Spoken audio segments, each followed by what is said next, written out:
Ini adalah sampel produk yang sudah saya beli dari TikTok. Bagaimana caranya kita bikin satu produk ini menjadi 3 ataupun 4 konten di akun kita. Dan kontennya tanpa wajah. Sehingga kita bisa mendapatkan konten yang original, mendapatkan JMP yang tinggi, ataupun konten yang value konversi.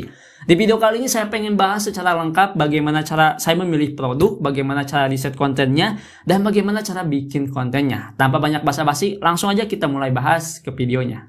Oke, assalamualaikum warahmatullahi wabarakatuh. Halo semuanya, jumpa lagi di channel saya. Ini mungkin saya pengen bahasnya tentang problematika afiliator baru. Kalau misalkan kita beli sampel, itu tujuannya untuk apa? Itu poin yang pertama yang mungkin teman-teman bisa pikirkan. Yang kedua, kalau misalkan sampelnya udah datang, kita bingung mau bikin konsep konten yang kayak gimana. Oke, kalau misalkan teman-teman pengen bikin konsep konten yang unboxing, itu wajar karena banyak orang yang bikin konten seperti itu. Tapi untuk hari berikutnya, minggu berikutnya, bulan berikutnya, ini produk yang udah dibeli mau dibahas apa lagi? Masa cuma satu konsep aja? Masa cuma satu konten aja? Rugilah. Jadi usahakan untuk satu produk itu ya minimal ada 3, 4, ataupun 5 teman-temannya. Sehingga nantinya untuk jangka panjang enak mau ngiklan juga ketika tiba-tiba si kontennya itu stuck. Ataupun ketika tiba-tiba kontennya itu pengen ada JMP-nya, pengen ada penjualannya. Jadi kita bisa milih nih konten untuk diiklankan. Nah, cara saya untuk memilih produk ini teman-teman ya, itu saya membeli barang yang saya butuhkan. Bukan mengikuti yang lagi viral, yang lagi tren. Dan mungkin teman-teman berpikir kayak gini, kalau misalkan kita beli sampel yang lagi rame, pasti ada penjualan juga. Jujur itu emang betul banget. Tapi kalau misalkan kita nggak tahu fitur, nggak tahu manfaat, nggak menguasai barangnya, bingung mau bahas apa, yang ada malah rugi. Nah, saya coba nih kemarin teman-teman ya, beli sampel ini yang lagi dibutuhkan. Dan alasan saya membeli sampel ini itu karena yang pertama saya sering keluar, yang keduanya ini udah multifungsi. Tuh, yang pertama udah bisa dijingjing kayak gini, yang keduanya ini udah ada bukan udah ada ya, jadi bisa dibawa kayak gini, dan yang ketiganya itu bisa diselempang. Jadi ini emang multifungsi banget. Dan kebetulan warnanya juga elegan, warna hitam seperti ini. Dan jujur juga saya ini nggak tahu nih tas ini tuh fungsinya kayak gimana, manfaatnya kayak gimana, terus bahannya apa ini kok kayak gini gitu kan, anti air ataupun enggak. Itu pertama saya nggak tahu teman-temannya. Tapi setelah saya coba beberapa waktu ataupun kurang lebihnya 3 ataupun 4 hari dari mulai saya itu memasukkan barang-barang ke dalam sini gitu kan. Terus yang keduanya saya coba dari kualitas bahannya, kayak semacam disiram kayak gitu. Ternyata kok ini manfaatnya bagus, terus berguna juga. Nah, dari sini saya menguasai nih si barang ini, dari mulai bahannya kayak gimana gitu kan, dalamannya kayak gimana, terus kualitas dari harganya cocok ataupun enggak. Di sini saya baru menemukan kontennya. Jadi 3 konten tersebut itu dari hasil saya ngetes sendiri, dari mulai dipakai setiap hari, kemana-mana dipakai, dan hasilnya saya tulis tuh ya, poin-poin pentingnya, poin-poin manfaat dari tas yang satu ini. Nah, jadi seperti itu ya, itu untuk poin yang pertama ketika saya membeli sampel. Jadi intinya di sini teman-teman, kalau misalkan belum menguasai barang-barang yang lagi rame, yang lagi viral, usahakan beli dulu barang ataupun sampel yang kita butuhkan setiap harinya. Apapun itu, coba teman-teman pikirkan dan rasakan kira-kira butuh apa. Kalau misalkan yang suka olahraga mungkin butuh banget nih untuk sepatu olahraga, coba dulu dibeli, terus coba di-review. Enak tuh reviewnya teman-teman ya sambil olahraga. Intinya kerjanya itu kayak kerja hobi ataupun kita ngasilin cuan dari hobi. Nah, itu yang kita butuhkan biar nggak tertekan. Oke? Jadi itu untuk poin yang pertama ya, kita beli sampel yang kita butuhkan. Terkecuali kalau misalkan teman-teman udah paham tentang masalah produk, baru teman-teman itu beli sampel yang lagi viral ataupun yang lagi tren kayak gitu. Ya, itu untuk poin yang pertama. Yang kedua, kita ngomongin masalah dari mana saya mendapatkan referensi ide kontennya. Yang tadi ya, yang view-nya itu lumayan lah di angka 1 ribuan. Oke, yang pertama udah pasti kalau misalkan masalah referensi, saya itu tes dulu teman-teman ya. Pakai dulu ini tasnya, dirasa-rasain ini gimana ya, rasanya kok enak banget. Pas dipakai kayak gimana, terus kenapa ini kok sering saya bawa-bawa. Pasti ada manfaatnya teman-teman ya, pasti ada alasannya gitu kan kenapa saya bawa. Dan dari situ saya mulai catat. Ingat harus dicatat, entah itu di nota HP ataupun teman-teman yang suka bawa buku di buku kayak gitulah. Intinya harus dicatat poin-poinnya.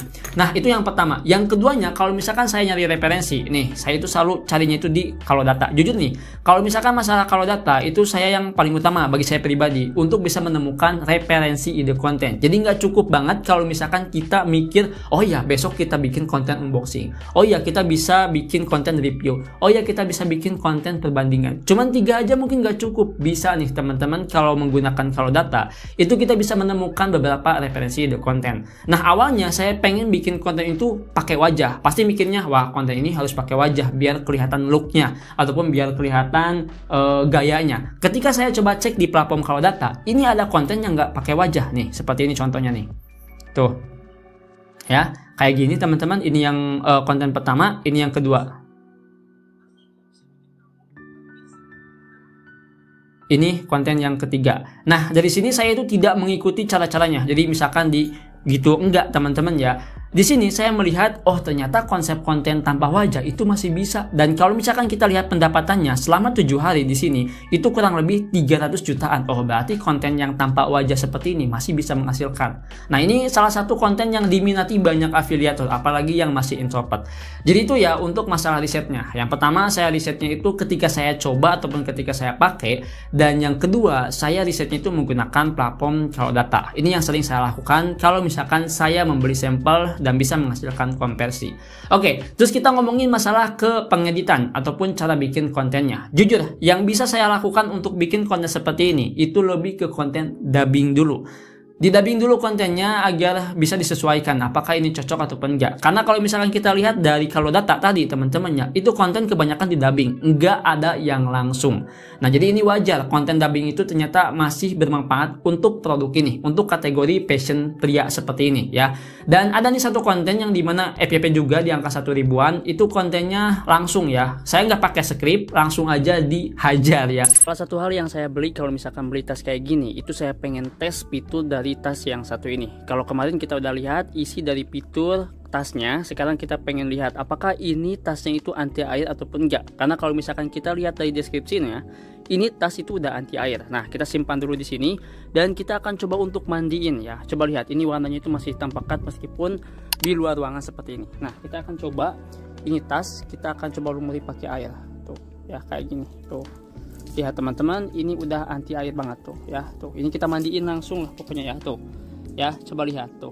Kenapa bisa seperti itu? Karena di sini saya pengen ngetes dari kemampuan si bahannya, apakah ini anti air ataupun enggak. Karena konten itu simpel. Kalau misalkan ini anti air bakalan ketahuan ya. Intinya tentang masalah tes-tesan teman-teman ya, tentang kita ngetes masalah bahan, itu kita nggak perlu pakai skrip sebetulnya. Jadi udah kepikiran banget, wah ini gampang nih kalau misalkan bikin konten anti air. Udah, ini ada air nih, langsung dituangin kayak gini, bakalan kelihatan anti air ataupun enggak. Nah, kalau konten seperti itu, kebanyakan orang pada percaya dan yakin antara beli dan nggak beli. Nah, kayak gitu teman-teman ya. Terus untuk kontennya itu biasalah, kita bisa bikin skripnya dulu. Nah, untuk ngomongin masalah skrip, saya ambil dari beberapa poin. Yang pertama deskripsi, yang kedua ketika kita coba, yang ketiga itu udah pasti kita nyarinya dari mulai harga. Nah, itu yang sering saya perhatikan. Jadi untuk masalah skrip itu kita nggak harus ambil dari deskripsi produknya semua, enggak teman-teman ya, tapi ambil poin-poin yang paling pentingnya. Nah, untuk cara bikinnya pun gampang, kalian tinggal rekaman pakai HP gitu kan. Misalkan ini nih, ini kalian punya HP ya, kalian tinggal rekam dulu, dubbing dulu ya skripnya. Kalau misalkan udah teman-teman yang di dubbing, setelah itu diekspor ataupun diimpor, entah itu ke laptop ataupun ke CapCut.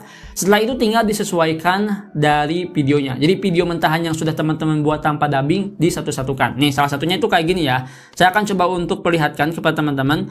Jadi untuk kontennya itu seperti ini. Kita masuk dulu ke CapCut teman-teman ya. Nih. Jadi kurang lebihnya seperti ini. Saya pengen tunjukin dulu ya untuk kontennya. Jadi, nah ini dia ya. Nih, kontennya seperti ini. Tuh. Ini sebetulnya kalau misalkan saya nonaktifkan suaranya, itu udah pasti teman-teman ya. Seperti ini nih. Ini kalau misalkan kontennya itu konten sebelum di dubbing ya. Kayak gini nih. Dengerin ya sebentar.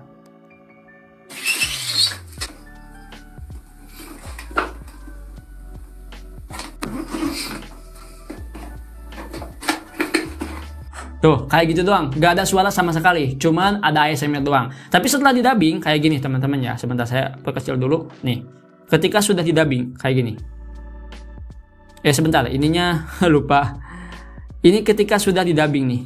Wah, ini sih terlalu premium. Box hitam yang cukup lumayan besar ini, kalian mungkin akan mengira isinya sepatu. Tentunya itu salah besar, karena di dalam box hitam ini terdapat tas eksklusif dari Heavan. Nah, udah paham kan untuk cara bikin konten dubbing? Jadi yang pertama kita shoot dulu videonya, angle-nya dari mana bebas. Yang terpenting pencahayaan itu harus bagus teman-teman ya, karena kan butuh kejelasan. Dan kalau misalkan si footage ataupun si bahannya udah jadi videonya, baru kita dubbing. Itu juga bisa, ataupun sebaliknya, kita dubbing dulu baru kita syuting ataupun tag videonya.